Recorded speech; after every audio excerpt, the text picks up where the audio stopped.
Selamat pagi anak-anak.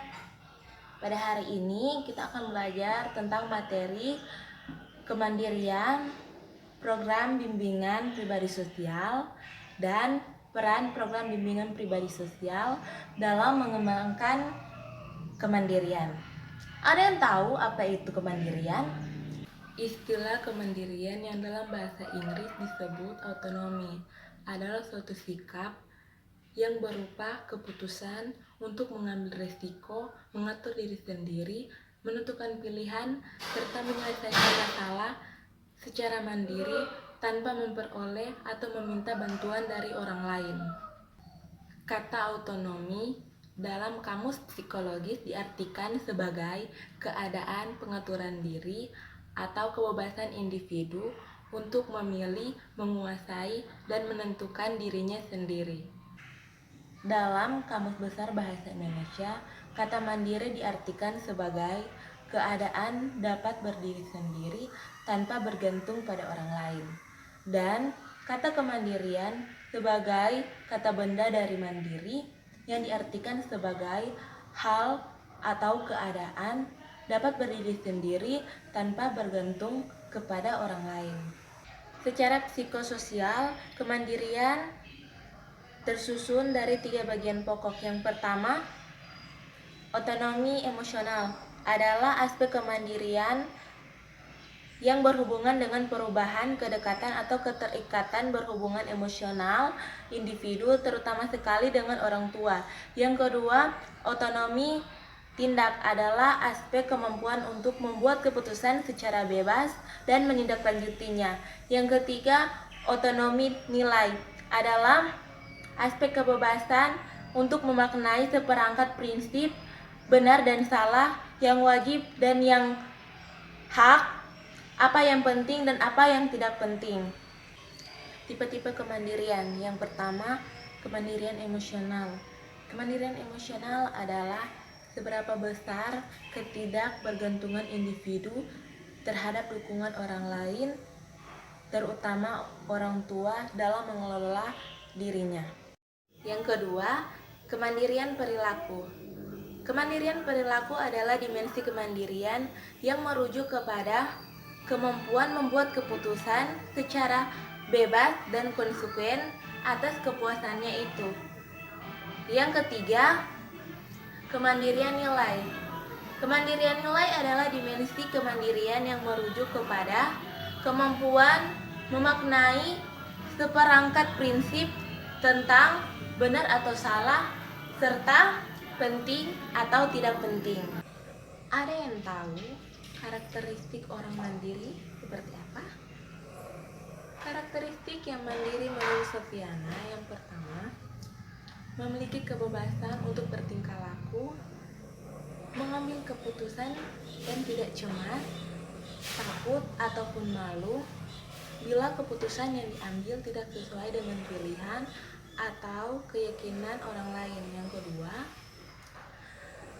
mempunyai kemampuan menemukan akar masalah, mencari alternatif penyelesaian masalah, dan berbagai tantangan serta kesulitan lainnya tanpa mendapat bimbingan dari orang tua atau orang dewasa lainnya, dan juga dapat membuat keputusan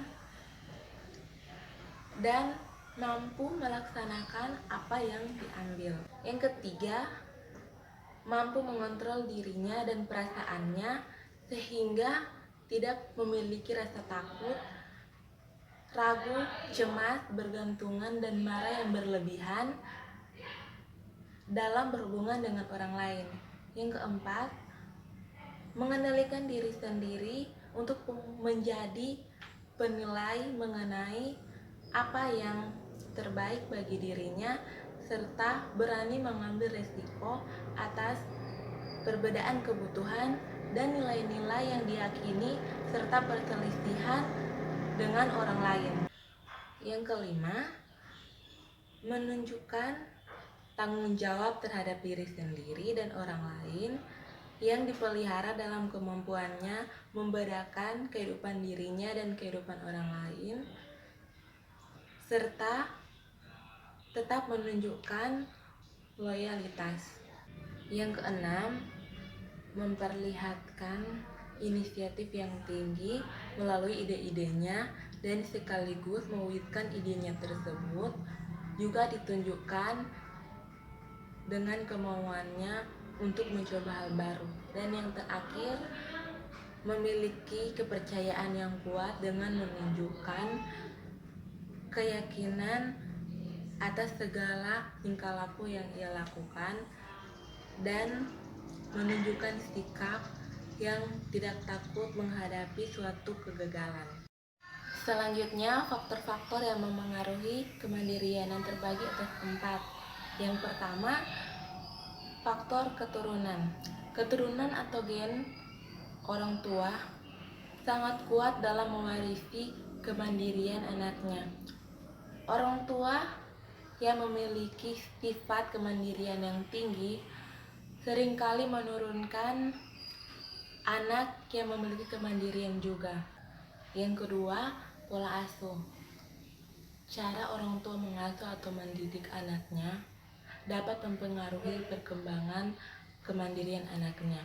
Orang tua yang otoriter, terlalu banyak melarang tanpa disertai penjelasan yang rasional akan menghambat perkembangan kemandirian anaknya.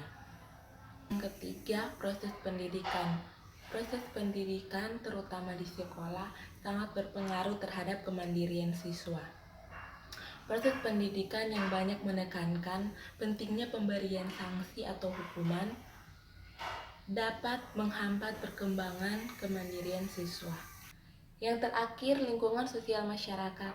Lingkungan sosial di masyarakat sangat memengaruhi tingkat kemandirian anak karena sistem kehidupan masyarakat yang terlalu menekankan pentingnya hierarki sosial, merasa kurang aman atau tercengkam, serta kurang menghargai manifestasi potensi remaja dalam kegiatan produktif dapat menghambat kelancaran perkembangan kemandirian remaja. Selanjutnya, pengertian bimbingan pribadi sosial. Bimbingan pribadi merupakan upaya untuk membantu individu dalam menemukan dan mengembangkan pribadi yang beriman dan bertakwa kepada Tuhan Yang Maha Esa, mantap dan mandiri, serta sehat jasmani dan rohani. Adapun bimbingan sosial merupakan upaya untuk membantu individu dalam mengenal dan berhubungan dengan lingkungan sosial yang dilandasi budi pekerti luhur dan tanggung jawab. Dengan demikian, bimbingan pribadi sosial merupakan upaya untuk membantu individu dalam menghadapi keadaan batinnya sendiri dan mengatasi konflik-konflik dalam diri dalam upaya mengatur dirinya sendiri di bidang kerohanian, perawatan jasmani, pengisian waktu luang, penyaluran nafsu seksual dan sebagainya, serta membantu individu dalam membina hubungan sosial di berbagai lingkungan atau pergaulan sosial. Selanjutnya, bimbingan pribadi sosial menurut para ahli. Yang pertama, menurut Surya. Menurut Surya, bimbingan pribadi sosial merupakan bimbingan yang membantu para siswa dalam menghadapi dan memecahkan masalah-masalah sosial pribadi seperti masalah pergaulan, penyelesaian konflik, penyesuaian diri, dan sebagainya. Yang kedua, menurut Yusuf dan Nurisan. Menurut Yusuf dan Nurisan, bimbingan pribadi sosial sebagai suatu upaya membantu individu dalam memecahkan masalah yang berhubungan dengan keadaan psikologis dan sosial klien, sehingga individu memantapkan kepribadian dan mengembangkan kemampuan individu dalam menangani masalah-masalah dirinya. Selanjutnya, tujuan bimbingan pribadi sosial yang terbagi atas 11 tujuan. Yang pertama, memiliki komitmen yang kuat dalam mengamalkan nilai-nilai keimanan dan ketakwaan kepada Tuhan Yang Maha Esa, baik dalam kehidupan pribadi, keluarga, pergaulan dengan teman sebaya, sekolah, tempat kerja, maupun masyarakat pada umumnya. Yang kedua, memiliki sikap toleransi terhadap umat beragama lain dengan saling menghormati dan memelihara hak dan kewajiban masing-masing.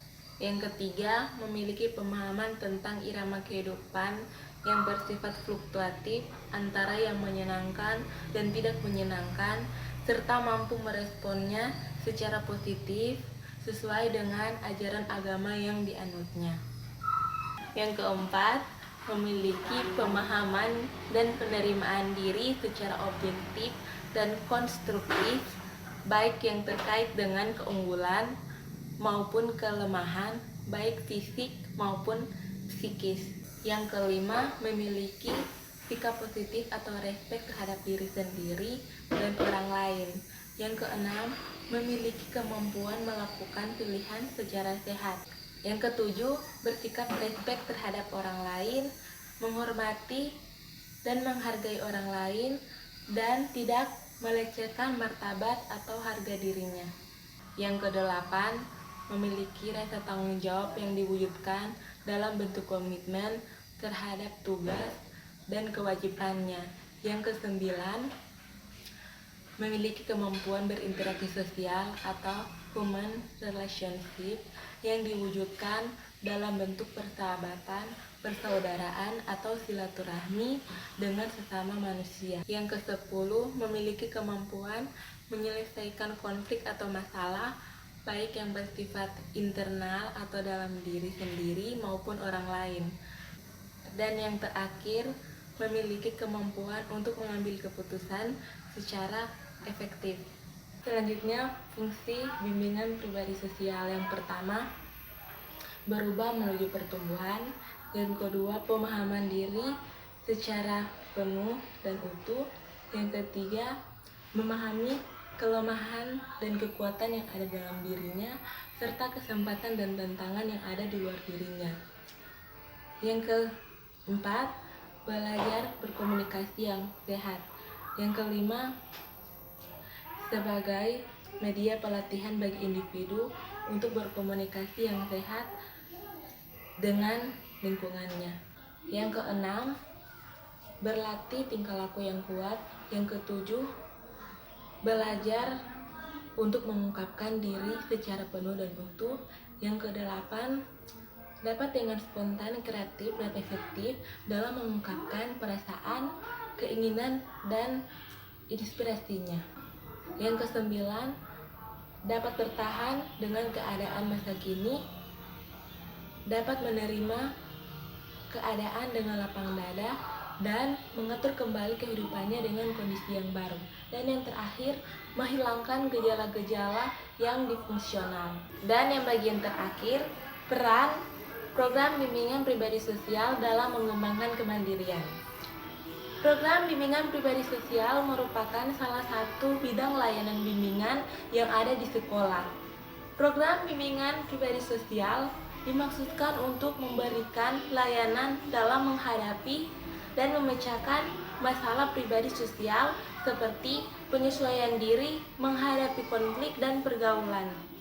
Program bimbingan pribadi sosial untuk mengembangkan kemandirian siswa adalah serangkaian kegiatan bimbingan pribadi dan sosial yang direncanakan secara sistematis, terarah, dan terpadu untuk mengembangkan kemandirian siswa sehingga siswa mampu melepaskan ikatan secara emosional terhadap orang tua, mengambil keputusan secara mandiri, dan bertanggung jawab terhadap keputusan yang diambil, serta mampu menolak tekanan atau tuntutan orang lain yang berkaitan dengan bidang nilai.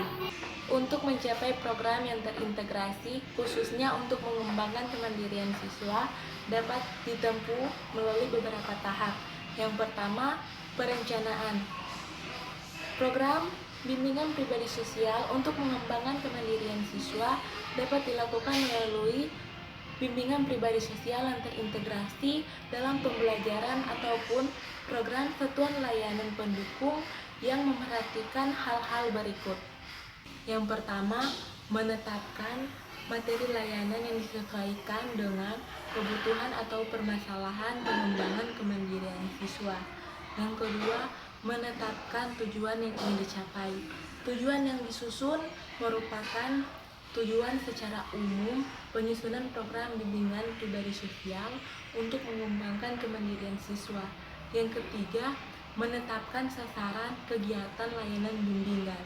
Yang keempat, menetapkan bahan, sumber bahan, dan narasumber serta personil yang terkait dan peranannya dalam upaya mengembangkan kemandirian siswa. Yang kelima, menetapkan metode, teknik khusus, media dan alat yang digunakan dalam mengembangkan kemandirian siswa. Selanjutnya yang keenam, menetapkan rencana penilaian atau evaluasi terhadap program bimbingan pribadi sosial dalam upaya mengembangkan kemandirian siswa. Yang ketujuh, mempertimbangkan keterkaitan antara layanan yang direncanakan dengan kegiatan lainnya. Yang kedelapan atau yang terakhir, menetapkan waktu dan tempat pelaksanaan kegiatan layanan, alokasi waktu, dan tempat yang ditentukan mengacu pada metode dan teknik yang digunakan agar proses pencapaian optimal.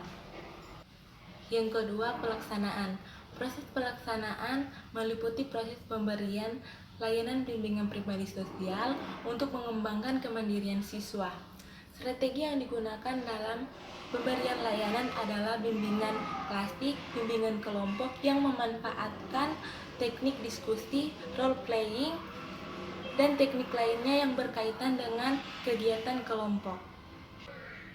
Yang terakhir yaitu tahap evaluasi. Evaluasi program bimbingan pribadi sosial untuk mengembangkan kemandirian siswa dilakukan berpedoman pada pelaksanaan evaluasi CIPP atau konteks input, proses, dan produk, yang dimana evaluasi dilaksanakan beriringan dengan pada saat proses analisis kebutuhan dan perencanaan desain program atau praprogram, pelaksanaan program, dan akhir pelaksanaan program atau hasil program. Jadi anak-anak, sampai di sini materi pembahasan kita. Kita lanjutkan ke pertemuan berikutnya. Selamat siang. Sekian video mengajar singkat dari saya. Jika ada kesalahan kata, mohon dimaafkan.